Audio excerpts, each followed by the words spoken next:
not that Greg Monroe is automatic 20 and 10. He's not Chris Bosh when he was a free agent. He's not that big a signing, but he is, barely a step below. He's still an impactful guy. So I just thought it would take another couple of years for Parker and Antetokounmpo especially to establish themselves and really get, the buzz around the league that, okay, this Milwaukee team is going to be really good soon.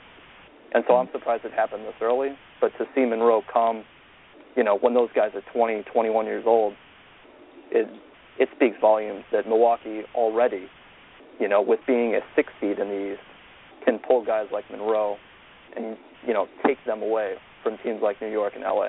So I think it's huge. Yeah, and I guess the question I have for the both of you, I think, you're bringing up the Giannis and Parker. I think it's, maybe I'm giving it too much credit, but I think a lot of it is not so much Parker and Giannis and their young, potential. I think most of it has to do with Jason Kidd. And I was on record of being very critical of Jason Kidd when he came to Milwaukee, working with that veteran lineup in New Jersey or Brooklyn, wherever they're playing these days, But I think I was very critical because he didn't really do much with a veteran-led lineup with Garnett, Paul Pierce, and Darren Williams. But he came to Milwaukee, and it's a new ownership, and then with Jason Kidd there, the entire culture has changed in Milwaukee. It's, I guess, for football fans to kind of get the idea, it's similar to when, I guess, Ron Wolf and Mike Holmgren came to Green Bay. No longer is Green Bay going to be this, joke of the league. The Siberia of the NFL is what it was joke. When Jason Kidd came to Milwaukee, it's like Milwaukee's something to be reckoned with. And I think Jason Kidd probably deserves a lot of credit for Monroe wanting to come. And I think he's going to deserve a lot of credit for in the future if other guys do want to come to Milwaukee. But, Kevin, am I giving Jason Kidd too much credit, or, does he deserve a ton of credit for Milwaukee just, the culture of the Bucks changing so much? I think he deserves a lot of credit.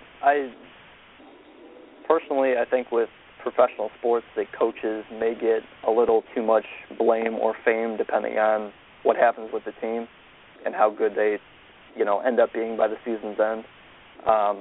But I'm starting to realize more and more that with basketball, at least just from a basketball standpoint, that if your players buy into your coach's system, and maybe it didn't work out as well in Brooklyn. I mean, we saw what kind of talents Garnett and Pierce are now.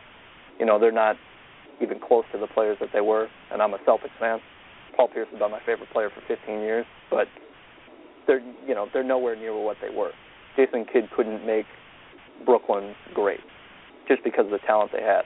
And he didn't make Milwaukee great, but he got them to buy into a system of, not necessarily buying a system of being long, because that's just genetic. But he built a team, took over a team, and utilized it in ways that, showcased their length. And that's what the Bucks have, is a bunch of length, which you alluded to earlier in the show. The Bucks were the number 2 defense in the league last year. That's not changing. Their length is still going to be a problem, and adding Monroe inside is going to also just help their interior defense. When you need a big body in there, he's going to be the guy. So I think that Kidd, it's not necessarily from just a pure X's and O's standpoint, but it's having the players believe in the coach and want to get better. I think that's why I love Brad Stevens so much in Boston, is because he gets the most out of players. That's why I love the Amir Johnson deal, is because it's a 2-year deal, and he's going to look to cash in, and he's going to play his butt off in Boston because people will want to play for Brad Stevens. The word on him has come out that this guy's a really good, not just X's and O's coach, but he just gets the most out of players. I think that's what Jason Kidd's doing in Milwaukee, and I think that's, basically swirling around the league. If Jason Kidd was a joke, Greg Monroe wouldn't think twice about Milwaukee. Yeah, they've got young players, but their organization isn't going anywhere. Jason Kidd doesn't know what he's doing.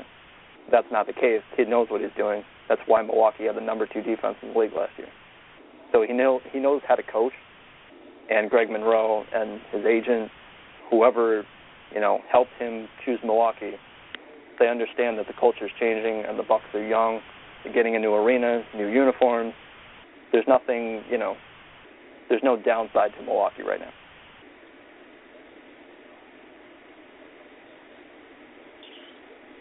And what about you, Troy? What are your thoughts on the Jason Kidd effect so far with the Bucks?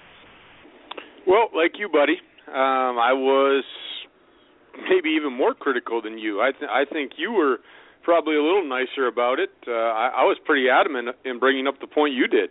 He's got to prove to me that he can work with young kids and develop, because as a Bucks fan, that's what we needed. We had a young team that needed a coach that could come in and develop a team. And when he was coaching in Brooklyn, it was a veteran team, and he was having problems earlier in the season. So I was very critical, and now I've done a complete 360. And I've always admitted when I'm wrong, I was wrong. It was a great hire. Jason Kidd is a perfect fit now in Milwaukee. After 1 year, he has things going on the right side, and now being able to pull in a Greg Monroe, I agree with you 100%. That Jason Kidd had a lot to do with Greg Monroe coming. Kevin, you alluded to it. I was a coach in college and in high school for a while, and even being a coach at that level, and I'm even talking, aging myself, 10, 15 years ago when I did coach club soccer in the summer, players would come to programs because of coaches, not necessarily because of the quality of, the quality was good, but when you have good coaches that are player coaches, it doesn't always necessarily have to be X's and O's, because players will play for coaches they like. And you can make the X's and O's work when everybody's bought into the system. And that's what Jason Kidd does. People buy into the system. They play for him. Kevin, the stat was second best defense in the league. Doesn't just happen overnight. You got a coach that said we're going to play defense. They all bought into the system. They played defense. They played for Jason Kidd. So, Evan, to answer your question, yeah, Greg Monroe coming to Milwaukee had a lot to do with Jason Kidd being the head coach. And so if that's what it's going to take for that door to start opening, that's great. That's great. As a Bucks fan, I'm happy that we finally have a legitimate guy in the middle. Again, we've all alluded to it. I think the three of us can say Greg Monroe is, not going to be superhero, man to the rescue, and all of a sudden championship rings are flying to Milwaukee. But he is a very solid player. He's a guy that's going to give the Bucks a lot of minutes. Like I said, Kevin, you alluded to it, not going to be 20-10 guy, but this is a guy that can put you up 15, 16 points, get you 9, 10 rebounds, and legitimately be in the middle as a force every game. And he can assist the ball. And as a big man, that's what I like the best. The Bucks can now run set pieces. They can actually run some offense. They can run the ball through the post, kick it out, because they got shooters. So I like it. And to answer the question, Evan, yes, Jason Kidd had a lot to do with this signing. Yeah, fortunately, they could use more shooters, because really the only shooter on the floor they're going to have, consistent shooter, is going to be Middleton. Carter Williams doesn't have a consistent shot, and neither does Giannis. Maybe Jabari does. But time tends to fly. Especially when we're doing a 30-minute show. But time just seems to fly. And I know you did your show today, Kevin. I haven't had a chance to listen to it yet. I was gonna, be my, I'm gonna give that a listen tomorrow. But I'm sure you kind of talked about this. But the free agency as a whole, lots of money being thrown around. I mean, a lot of money. Kevin Love, 5-year, $109 million. Kawhi Leonard, 5-year, $90 million. Jimmy Butler, 5-year, $95 million. A lot of money being thrown around. And then you got LaMarcus Aldridge, who now having a second visit with the Lakers. His first visit didn't go well. He was trying to give the Lakers a second chance. He had a dinner with Pat Riley tonight. It was supposed to be a done deal. He was going to go to the Spurs before free agency started. Now it's looking like he won't go to the Spurs. And it looks like the Suns are trying to clear money to make a splash for either Aldridge or DeAndre Jordan. And the Suns did sign, Tyson Chandler, and they did re-sign Brandon Knight. But free agency right now, lots of money being thrown around, and I know the salary cap going up over the next couple of years is, has a lot to do with this. But are you surprised at just how much money is being thrown around to a guy like Jimmy Butler, who he had this past season he had a great year, but the year before that I wouldn't say it was a great year. It was a solid year, and now he's a max player. Are you kind of surprised at just the money that's being thrown around, and where do you see LaMarcus Aldridge ending up? For me, I mean, you mentioned it. It completely has to do with the cap going up. The way I try and look at it, and the way I try to describe it to people, is that this past season's cap was at $63 million. Now, LeBron James, guys like that, make around $21 million. That's, you've got a couple outliers like Kobe and Carmelo making 25, 24, but for the most part, top-level teams, their top-level guys make around 20, 21, 22 million, which is about a third of the cap. You start doing the math out, even 2 years from now, the cap's supposed to jump a year from now to 90 million, and then 2 years from now, 108 million. So a third-year cap going to your superstar. Jimmy Butler playing for $19 million a year. If the cap's at 108, that's less than a fifth of your cap. That's a steal if that's your go-to guy. Even if that's your second-best player, we saw it with Miami for 4 years, where three of their guys basically made up almost all their cap. They made basically $19, $20 million a year. So if you've got your star player signing for a fifth or even a sixth of your cap, that's a great deal.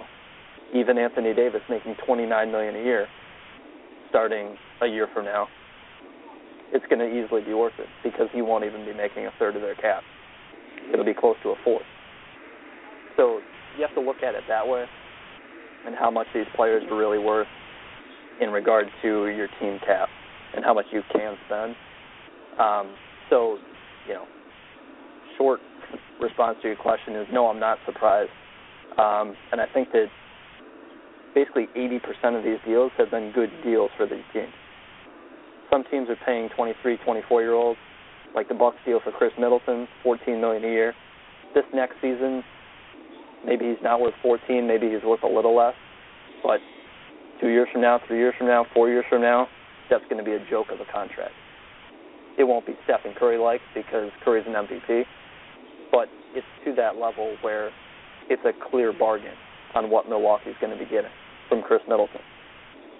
So these guys signing these, $13 million deals like Tyson Chandler, why would you sign him for 4 years? He's 33 years old.